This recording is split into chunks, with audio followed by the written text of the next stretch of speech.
notion of the strong Black independent woman. And that was actually a very dangerous rhetoric, I believe, in our communities. And of course, we know that men face this as well. Men in general have to be strong, have to protect the family. Although sometimes it can be toxic, those are quite masculine traits. So it's almost like when we place that on the woman, specifically the Black woman, we almost rip her of her femininity. Just because somebody carries something so well doesn't mean it's not heavy.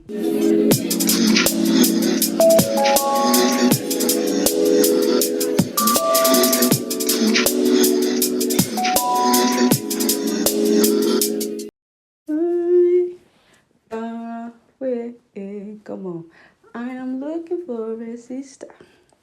Chuma, my lover. She gets it all. Hi guys, welcome to another installment of Chit Chat with Mo, where we have controversial debates, honest conversation, and so much more. So today's video, guys, we're going to be talking about something that's quite sensitive actually, and depending on your experiences as a Black woman, some of the things that we're going to speak about might trigger you. So it's just a huge trigger warning right at the beginning. We're basically speaking about why are Black women tired of being strong. Now, a conversation was recently sparked by a post online where somebody asked Black men, can you compliment your sisters? So tell us some things that you love about Black women. And a lot of Black women were disappointed to find that most of the comments alluded to this notion of the strength of a Black woman. And it's a notion that, quite frankly, a lot of Black women, including myself, are tired of. We're tired of being strong. And now, of course, there is this systemic racism, racial prejudice that both Black men and women face in the world, that they've had to endure, that has brought about this level of strength for both Black men and Black women. So we're not discrediting that Black men have also had to be strong because of the things that society makes them have to face. And I think even men in general, there is this pressure on men to be strong, to be protectors, to never be vulnerable. So this is not in any way discrediting or disregarding some of the things they have to face. But there's also this internal, I think, battle within our communities where sometimes within ourselves, amongst ourselves, we don't allow ourselves to have that vulnerability, and then also externally as well. So there's a level of externally we're not allowed to feel, externally we're not allowed to be vulnerable, externally we're not allowed to be soft, and then internally as well, sometimes we're faced with, should I cry or should I suck it up? So there's layers to this. In terms of where this notion of strength comes from, I think there's a systemic layer. Black women in childbirth, five times more likely to die because of things like complications being ignored. I don't feel quite right being ignored. Unless they exaggerate their symptoms after giving birth, they're not given the same level of care, empathy, attention, just in case. We had Beyonce and Serena Williams, both powerful women in the world today, celebrities, very rich, both nearly losing their life in childbirth due to the neglect that Black women sometimes face when they're giving birth. And in the case of Serena Williams, she had pre-eclampsia, and that's like pregnancy diabetes that can make you vulnerable to other complications whilst carrying and also delivering the child. But yet she was ignored even though that they knew that she had that. So that could have led to her death. Generally, death in pregnancy and death in childbirth is quite rare. However, for Black women in the UK, it's every 1 in 2,500 Black women dying in childbirth. And for white women, it's 5 times less that. So you can imagine that there is this level of racial bias. And actually, I'm reminded of something that Dr. Canario Face, she's a teacher and also an influencer. I would label her as an influencer.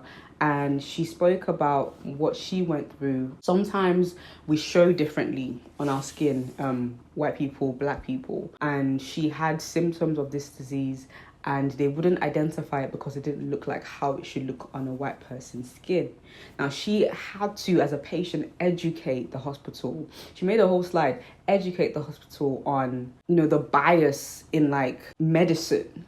and how sometimes even physical manifestations of what the disease should look like, it's never enough. I'm in pain, it's never enough. So in that regard, there's the systemic, but there's also, and I believe this is something that I know I've struggled with, not being afforded the luxury of softness and vulnerability. And of course, we know that men face this as well. Men in general have to be strong, have to protect the family. Although sometimes it can be toxic, those are quite masculine traits. So it's almost like when we place that on the woman, specifically the Black woman, we almost rip her of her femininity. Femininity likes to be coddled. And when I think of women, I think of an egg. You're meant to be looked after. Like, you know, you might have a tough exterior, but really inside you're soft and you need to be protected at all costs, because if you were to drop, everything just... That's a woman.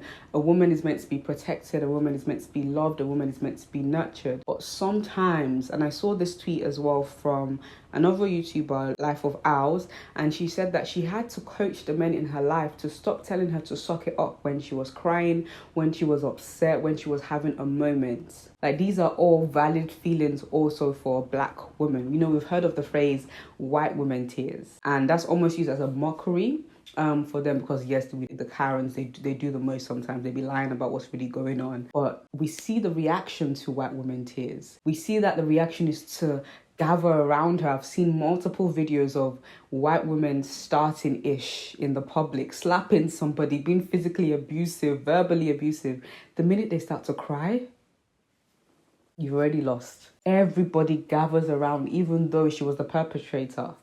Whereas Black women, they're not afforded that same, let me coddle you, let me care for you. And this is not to say that Black women never end up in relationships where their partner nurtures them and loves them. There's many Black women in loving relationships, and when their partner just recognizes that they need to be cared for and nurtured.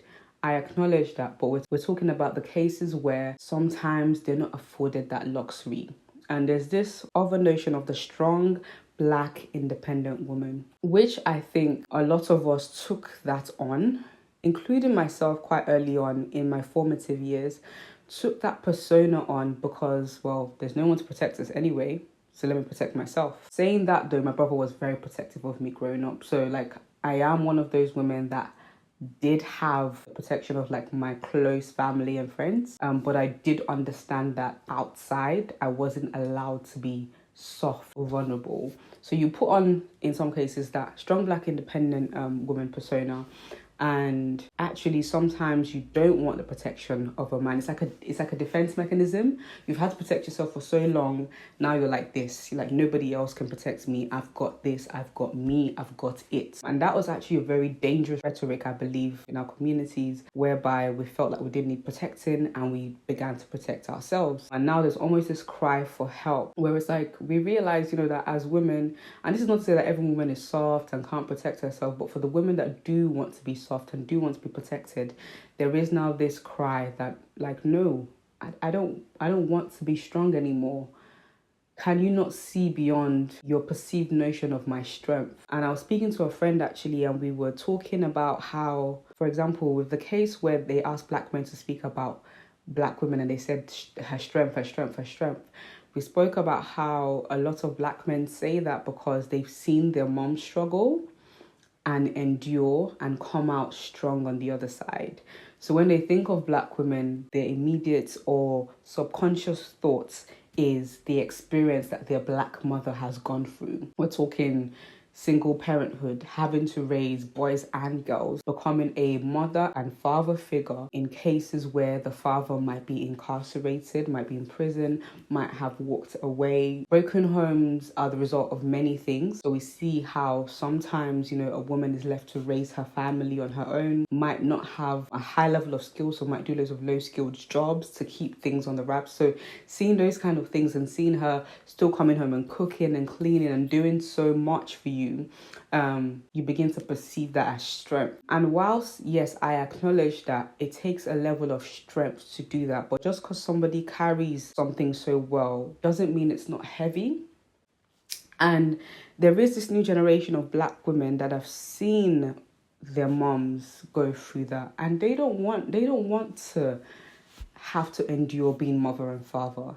They don't want to have to endure going to work all day and then coming home, cleaning, looking after children. That, again, that's like gender inequality, imbalance in the home because of gender roles and all of that kind of stuff. They don't want to carry that weight that their mothers and their aunties have carried. Even things like having to endure things in their relationship, being left, being cheated on, being violated. So many different things that they've had to endure.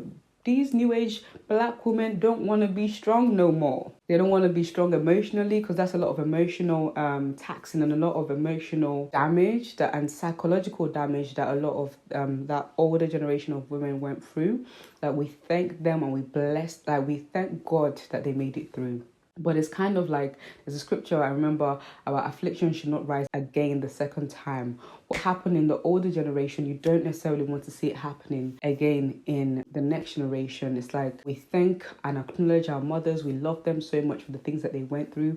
But we don't want to go through the same things. We want the world and also our men to see us beyond this notion of perceived strength. And I'm saying perceived strength because no human being, both men and women, should have to always be strong. There should be moments of vulnerability. My passions or things I'm passionate about, for example, things I might be emotional about, should not be perceived as me being an angry black woman or me being an emotional black woman. I should be afforded the luxury of feeling. I think that's what a lot of women want. They want to feel. They want to be seen. Like I keep saying, seen beyond their perceived notion of strength. So I actually want to challenge you guys that are watching this video, men and women. What are the things that you love about black women beyond their strength? And I say beyond because I think it's not wrong to acknowledge the strength of black women. But I think when that's your only favorite thing about them, or that's the thing that always pops to mind, not even their beauty, not even the versatility of their hair, not even their personality, not even their smiles, not even their intelligence, it's always strength, strength, strength. But it's like, she don't tire. She doesn't want to be strong anymore. I actually remember Ccwm making a tweet where somebody asked, oh, where are the women that used to cook, clean the house, look after the children? Ccwm said she don't die because no one, especially with modern day responsibilities of actually going out to work and then coming back to do domestic, it is just not possible. We don't want to be strong no more. We want to be as soft as other women. We want to be, and I believe men have this cry as well. Black men, white men have this cry as well where, you know, they want to, even though they are masculine and they understand that they protect and provide, they still want to have their vulnerable moments. And I think that's the cry of black women. It's not that we want to be crying all the time, but when we are soft, when we do have vulnerable moments, we want to be given that space to really feel, that space to really pour out, that space to really unpack so that we can be better. That's what makes you a well-rounded human being. But if you're strong all the time, there's always going to be an outburst. Always eventually going to be an outburst. Yeah, I think just to briefly touch on the angry black woman rhetoric as well, because a black woman can never just be sad or upset, any emotion she feels is always directly, she's angry, she's aggressive. Meanwhile, she's also frustrated about some things. In some cases, black women aren't given the luxury of being complex. We never want to unpack why she had that outburst. We always want to label it as angry and aggressive and as difficult.